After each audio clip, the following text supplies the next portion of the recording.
এই যে সুন্দর একটা মেয়ে দেখেন না, এই মেয়েটা ওই ছেলেটাকে বলছে, মানে আমাদের আতিক ভাইরে বলছে যে তুমি যদি করলাটা খেতে পারো তাহলে বিরিয়ানি খাবো।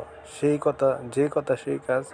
লগে লগে করলাটা মুখে দিয়ে লাইছে আর খাইতেছে, মনে হয় কি শশা খাইতেছে। ঠিক আছে, যেভাবে খাইতেছে মনে হয় শশা খাইতেছে। একটু মুখের ভিতরে মনে হয় না যে তিতা তিতা ভাব, দেন আবার আসে। ঠিক আছে, আর মেয়েটা এই যে ভিডিও করতেছে দেখেন কীভাবে করলাটা খাইতেছে, মনে হয় কি যে শশা খাইতেছে। দেন কামড়ায় কামড়ায় খায়, আবার তাকায় এই যে।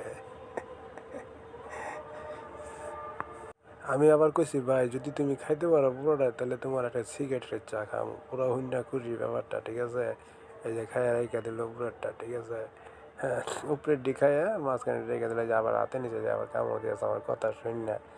দেন কেমন দেখায় পুরা খাইয়া একদম ছেড়ে দিছে। আমাদের প্রাণপ্রিয় আতিক ভাই, ঠিক আছে, কাঁচা করলা খাইয়া পারলো।